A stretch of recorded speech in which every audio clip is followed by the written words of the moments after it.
3-1 against the Cleveland Browns since 2015. They're 38-9-1 versus Cleveland since they came back into the league in 1999. Now, the Browns, we know they're going to do things in terms of offensively where they can score. They have scored on 52.4% of their possessions. That's tied with the Chiefs and the Bills for the most in the NFL after the first couple of weeks. But even now, T.J. Watt, that defense still played well against the New England Patriots, limiting them to 17 points. I'm not expecting Mr. Trubisky out there to get in touch with Ben Roethlisberger, but rivalry games, Cleveland still, I think, will have a little bit of a hangover, guys, after they blew that game against the New York Jets. I can see the Pittsburgh Steelers going on the road, being that road dog and covering this game despite being a 4.5-point underdog. So you're a believer in Trubisky going out there and slinging it a little bit more, Freddie? You like that? I'm not talking about in terms of him slinging it, but I think the more and more he gets comfortable and the more comfortable you get with him, that he'll make enough plays. It's all about the running game and the defense. It's old school Pittsburgh Steelers football. You don't have the quarterback having to go out there. Even though in modern football, you need your quarterback to make plays. It's almost similar to the Cleveland Browns with Jacoby Brissett, who was really good last week, 22 of 27 versus the New York Jets. He and Nick Chubb didn't blow that game. The defense and special teams blew that game. But I think Pittsburgh's defense, a short week, Cleveland still having that hangover. I think the Steelers cover. I think that hangover's over because they know how they lost the football game. They went back into the drawing board. They fixed that. And look, in the end, Cleveland is a better football team right now than the Pittsburgh Steelers. The quarterback is better. And typically when you have a better quarterback than your opponent, you usually win those games. I hear you in terms of the hangover, Keyshawn, but I think that would make a little bit more sense to me if this game was being played on Sunday or Monday on a short week where even if you can go back into the lab, you didn't get a chance to go out there and practice those kind of things on a short week. So I still wonder how much of that, at least early on, may still be a part of their DNA tonight versus Pittsburgh. It's all mental. You're not like people think practice. It's just mental. I could sit in a room and we can go over it on the board. You know, I could take it to the field and duplicate what we went over on the board. And then in terms of the short week, I see you one of those guys that been in this business for a very, very long time. Oh, boy, here we go. And you've heard coaches for many and players talk about, the short week. Man, that stuff don't really mean nothing. And that has nothing to do with that. I've heard those conversations. I just always look at, and you know this more than anybody else, more than ever before, having that short week, even if you don't have that kind of practice time or no practice time, and you got to go on the board, you still got to go out there and play on a short week when your bodies may not have fully healed, even though it's early in the season. Freddie, that's why I look at that. I don't look at that from coach speak. That's not These me. are games at home that the Browns have to get, though, right? There's no doubt about that. If you're the Browns, you're saying, hey, we let the Jets one get away from us, like at home. The Steelers now at home. Like, that's defense we need to come play. Didn't it help me? Because we're at, what is this, Thursday? Yes, it is. Didn't the Steelers play Sunday too? Yep. The Steelers didn't have the kind of loss that the Browns had. But I'm just saying, though. It's different. I hear you, but here's the context, Key. It's different the way the Steelers lost compared to the way the Browns lost. The Steelers lost a tough ball game. The Browns gave one away. That's different. But why do you think there's a hangover with giving one away? Wouldn't you think that they're going to respond to that better? They were up 30-17, Jay, and you blew that game. You're the Cleveland Browns at home. Well, Freddie, you don't have to yell at me, Freddie. I'm not yelling at you. I'm getting my point across. Tone. Damn. See, wait, Freddie. See, this is where the generation thing comes in, Key. When somebody comes at the younger generation, you don't have to yell at me. Validate my feelings when I'm making a strong point and I'm raising my voice. Now That's he's what talking happens. to you like he's your dad. Now I'm 14 years old. I'm 14 years old now, Freddie. 17. You're 17. Oh, thank you for the three-year wait, bump. though, Freddie. All I'm saying is you said the bumps and the bruises and all of that. And I said, didn't Pittsburgh play on Sunday too?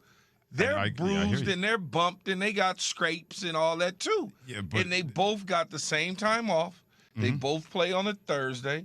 One had to actually travel and get on a plane and do all of those sort of things, where another one rolled out of the bed and went and drove their Bentley to the stadium. So it's just, that's all I'm saying. I understand that. I hear all of that. The context is, to me, it's a lot different the way the Steelers lost by 3 points to the Patriots than the Browns giving one away by giving up 2 touchdowns with $1:22 left in the game against a team they should have. Can we put lunch on this, Freddie? Can we bet on this? Can we do lunch straight up? You want to do straight up on this game? You want to do straight? I'll take the Steelers and you take the Browns? Yeah, straight up. Let's do it. That's lunch. Now let me mess with your head a little bit more, Freddie. No, brother. It doesn't take much, but have at it. I didn't say you need the hair growth. No, I'm not talking about that. See, I'm talking about the mental. See, exactly. See, that's what he does. That's what he does. That's what he does. So, real slick. Always picking on the Ball brothers. I get it, Keyshawn. Have at it. Again, when you look at it, one team traveled, bumps and bruises. Another team rolls out of the bed with no problem at all. Another team can't figure out how to beat a team that owns them in the New England Patriots. And so when you say that one team like the Cleveland Browns blew a lead to the New York Jets, which they did, but they also know why they blew the lead, what happened in those situations, so they can make those necessary changes with no problem at all. Chubb won't run into the end zone anymore. Yeah, hopefully. I mean, let's. Well, I didn't blame him for that. The defense got to stop people. I understand that, but that is contributed to the loss, where the Pittsburgh Steelers can't figure out how to beat Bill Belichick no matter who the damn quarterback is. Well, the Browns can't figure out how to beat the Steelers. They're 11-1. I understand that part, but I'm talking about. He was just doing his job. He's been doing that job for half a decade now. It just so happens that we're playing the Buccaneers this week. Everybody's trying to make it a conspiracy theory, which is not, end quote. SportsCenter right now brought to you by Eckrich Smoked Sausage. Find them in the refrigerated meat aisle at your favorite grocery store to create a one-of-a-kind sausage recipe. Eckrich, you do you. The underdog is howling. The best way to make some real cash is to find a live dog. I told our players, you need to be more like a dog. This is On the Plus Side. We need more dogs. And we do on the plus side here on Keyshawn, J. Will and Max, presented by Progressive Insurance on ESPN Radio, the ESPN app, and now on ESPNU with Keyshawn Johnson, Jay Williams, Freddie coming in for Max Kellerman. We do a little on the plus side. It's the best underdog bets of NFL Week 3, so we cede the stage to Shannon Penn, the producer, Keyshawn, J. Will and Max. All right, Week 3 in the NFL is here, fellas. Let's all get excited. So what we're going to do, we have 3 games. I'm going to give you the games. So we're going to try to pick some dogs ahead of Week 3. Keyshawn, I will start with you. Jacksonville, underdog at the Chargers. Jacksonville +7 at the Los Angeles Chargers. How do you see that one going? I'm taking the Jacksonville Jaguars in this situation. They've been playing good football the first 2 weeks of the season. Doug Peterson certainly figured out what to do with Kristen Kirk, how to put the football in Travis Etienne's hands, things that was not happening in Jacksonville under Urban Meyer. The Chargers on the flip side, you got banged-up quarterback. You got an out Keenan Allen, J.C. Jackson. What's going to happen with the Chargers when they need to push the ball down the field without a guy like Keenan Allen in the lineup and a barbecue-ribbed guy in Justin Herbert? I'm taking the Jaguars. I'm still surprised that the Jags shut out the Colts like that, but moving on. Damn. Well, what happened to the Colts this year, man? They have not looked like the team we thought we were going to see with them.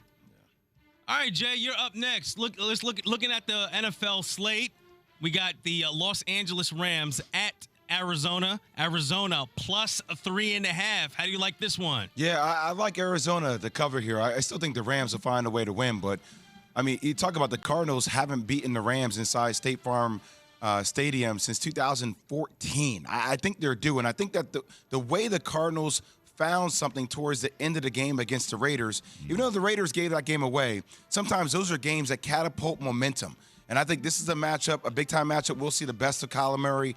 And even though I know the Rams are studded, and even that game against the Falcons, it didn't feel like they're dominating teams the way I would have thought they were. They allowed teams to hang in the game. I think it's a big-time game for Mighty Mouse at home that he has to get. Hey, Jay. Yes? Doesn't that stadium look like the big toaster?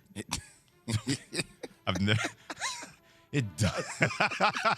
Have you seen? You've seen their dome? Yeah, it does. Look like a giant toaster. I never thought about it like that.